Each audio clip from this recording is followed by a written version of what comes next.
Hello friends, ഇന്ന് ഞാൻ വന്നിട്ടുള്ളത് നമ്മളെ കുട്ടികൾക്ക് ഇഷ്ടപ്പെടുന്ന ഒരു റെസിപ്പി ആയിട്ടാണ്. അതായത് നമ്മുടെ പൊട്ടാറ്റോ ചിപ്സാണ്. അപ്പോൾ നല്ല അടിപൊളി നല്ല ടേസ്റ്റിൽ നമുക്ക് വീട്ടിൽ തന്നെ ഇത് ഉണ്ടാക്കിയെടുക്കാൻ പറ്റും. അപ്പോൾ നല്ല ഈസിയാണ്. അതുപോലെ നമുക്ക് അത്യാവശ്യം നല്ല ഹെൽത്തി ആയിട്ട് തന്നെ കുട്ടികൾക്ക് ഉണ്ടാക്കി കൊടുക്കാൻ പറ്റും. അപ്പോൾ നമുക്ക് എങ്ങനെയാണ് ഇത് ചെയ്യുന്നതെന്ന് നോക്കാം. അപ്പോൾ ഇതിന് വേണ്ടി ഞാനിവിടെ കുറച്ച് ഉരുളക്കിഴങ്ങ് എടുത്തിട്ടുണ്ട്.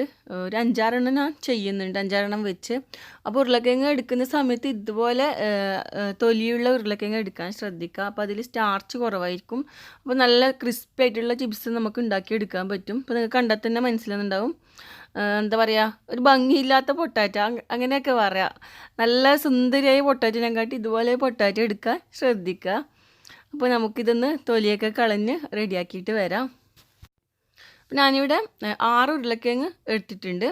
അപ്പോൾ അത് തൊലിയൊക്കെ കളഞ്ഞ് നന്നായിട്ട് കഴുകി എടുത്തതാണ്. ഇനി നമുക്കിതൊരു സ്ലൈസറോ അല്ലെങ്കിൽ സ്ലൈസർ ഇല്ലെങ്കിൽ കത്തി വെച്ച് നന്നായിട്ട് നൈസായിട്ട് കട്ട് ചെയ്തെടുക്കാം. അപ്പോൾ ഞാനിവിടെ സ്ലൈസർ ഉപയോഗിച്ചാണ് ചെയ്യാൻ പോകുന്നത്. അപ്പം ഞാൻ ആദ്യം ഒരു പാത്രത്തിൽ നല്ല തണുപ്പുള്ള വെള്ളം എടുത്തിട്ടുണ്ട്.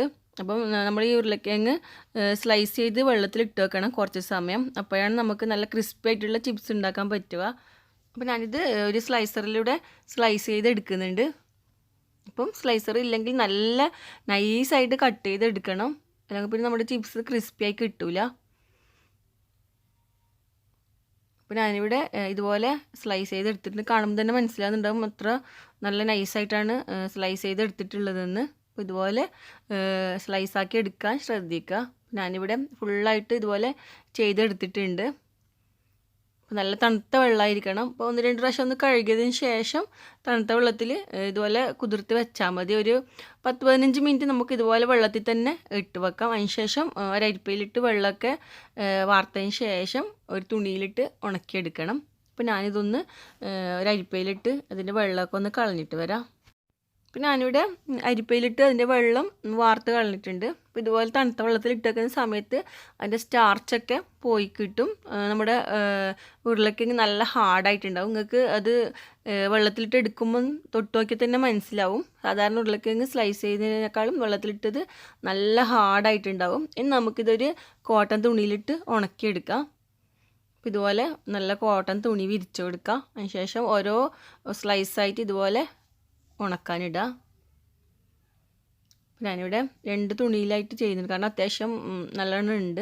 അതിന് ശേഷം ആ തുണിയുടെ പകുതി ഭാഗം എടുത്ത് ഒന്ന് അതിൻ്റെ മേലെ ഒന്ന് ഇതുപോലെ ഒന്ന് ഒപ്പിയെടുക്കുക അതിലെ വെള്ളം. അപ്പോൾ അതിൻ്റെ മേലെയുള്ള ആ വെള്ളമൊക്കെ അത്യാവശ്യം നന്നായിട്ട് പോയി കിട്ടും. പിന്നെ ഒരു കുറച്ച് സമയം വെച്ച് കഴിഞ്ഞാൽ നല്ലോണം ഡ്രൈ ആയി കിട്ടും. അപ്പോൾ ഓരോ കാലാവസ്ഥക്ക് അനുസരിച്ച് ചിലപ്പോൾ 1/2 മണിക്കൂർ അല്ലെങ്കിൽ 1 മണിക്കൂർ, കൂടിപ്പോയി 2 മണിക്കൂർ എടുക്കുമായിരിക്കും. വെയിലുണ്ടെങ്കിൽ വെയിലത്ത് വെച്ചാൽ മതി. വെയിലത്താകുമ്പോൾ പെട്ടെന്ന് ഉണങ്ങിക്കിട്ടും. വെയിൽ ഇല്ലാത്ത സാഹചര്യത്തിൽ നമുക്ക് ഫാനിൻ്റെ അടിയിൽ വെച്ച് കൊടുത്താൽ മതി. ഇപ്പോൾ തന്നെ കണ്ടാൽ മനസ്സിലാവും അതിൻ്റെ വെള്ളമൊക്കെ ഏകദേശം പോയിട്ടുണ്ട്. അപ്പോൾ നമുക്കിനി കുറച്ച് സമയം കൂടി ഇതുപോലെ വെച്ച് കൊടുത്തിട്ട് ഫ്രൈ ചെയ്തെടുക്കാം. അപ്പോൾ ഇവിടെ ഏകദേശം 1-2 മണിക്കൂർ ഞാൻ ഇതുപോലെ വെച്ചിട്ടുണ്ട്. അപ്പോൾ നല്ല ഡ്രൈ ആയി വന്നിട്ടുണ്ട്. ഇനി നമുക്കിത് നല്ല തിളച്ച എണ്ണയിലിട്ട് നന്നായിട്ട് ഫ്രൈ ചെയ്തെടുക്കാം. അപ്പം നമുക്ക് ആദ്യം ഒരു പാനിൽ കുറച്ച് ഓയിൽ ഒഴിച്ചു കൊടുക്കാം. അതിനുശേഷം നന്നായിട്ട് തിളച്ചതിന് ശേഷം അതിലേക്ക് നമ്മുടെ ഉരുളക്കിഴങ്ങ് ഇട്ട് നന്നായിട്ട് ഫ്രൈ ചെയ്തെടുക്കാം. അപ്പോൾ കുറച്ചായി ഇട്ട് കൊടുത്താൽ മതി. എല്ലാം കൂടി ഒന്നിച്ചിട്ടാൽ പിന്നെ ശരിക്കും ഫ്രൈ ആയി കിട്ടില്ല. അപ്പോൾ കുറച്ചിട്ട് നമുക്ക് നന്നായിട്ട് ഫ്രൈ ചെയ്തെടുക്കാം. ഒരുപാട് സമയമൊന്നും എടുക്കില്ല, കാരണം നല്ല നൈസുമാണ്, അതുപോലെ തന്നെ നല്ല ഡ്രൈ ആയതുമാണ്. അപ്പോൾ പെട്ടെന്ന് നമുക്കിതുപോലെ കളറ് ചേഞ്ച് ആവാൻ തുടങ്ങും. അപ്പോൾ ആ കളർ ചേഞ്ച് ആകുന്ന ഒരു സമയത്ത് തന്നെ നമുക്കിത് കോരിയെടുക്കാം. അപ്പോൾ ഇതിവിടെ റെഡി ആയിട്ടുണ്ട്.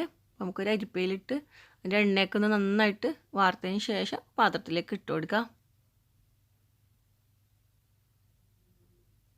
ഇപ്പോൾ നിങ്ങൾക്ക് കാണുമ്പോൾ തന്നെ മനസ്സിലാകുന്നുണ്ടാവും നല്ല ക്രിസ്പിയുള്ള ചിപ്സാണെന്ന്. ഇതുപോലെ നമുക്ക് വീണ്ടും ബാക്കിയുള്ളതും കൂടി ഇട്ട് ഫ്രൈ ചെയ്തെടുക്കാം.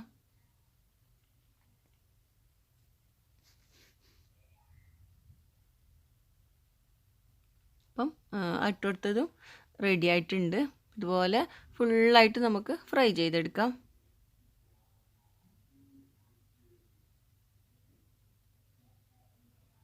അപ്പോൾ ഇവിടെ ഞാൻ ഫുള്ളായിട്ട് ഫ്രൈ ചെയ്തെടുത്തിട്ടുണ്ട്. നിങ്ങൾക്ക് ഇതിൻ്റെ ആ ഒരു സൗണ്ട് കേൾപ്പിച്ചു തരാം. അപ്പോൾ നിങ്ങൾക്ക് മനസ്സിലാവും ഇത് എത്ര നല്ല ക്രിസ്പി ആണെന്ന്.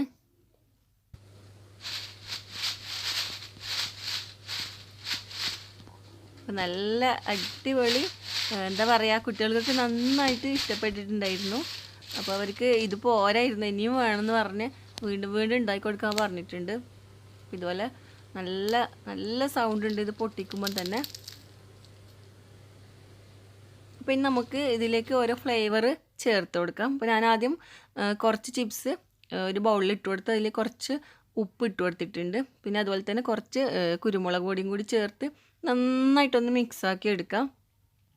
അപ്പോൾ ആ ഒരു കുരുമുളകിൻ്റെ ആ ഒരു ഫ്ലേവറിലായി കിട്ടും. നല്ല ടേസ്റ്റുള്ള ഫ്ലേവറാണ്. ഇതുപോലെ കുരുമുളക് പൊടി അതിൻ്റെ അകത്ത് ഇങ്ങനെ പറ്റി പിടിച്ചിട്ടുണ്ടാവും. ഒരുപാട് ഇട്ട് കൊടുക്കേണ്ട, അത്യാവശ്യം ഇതുപോലെ ഒന്ന് കാണാൻ വേണ്ടി മാത്രം ഇട്ട് കൊടുത്താൽ മതി. ഇല്ലെങ്കിൽ പിന്നെ നല്ല എരിവായി പോവും. നമുക്കിതൊരു പാത്രത്തിലേക്ക് മാറ്റാം.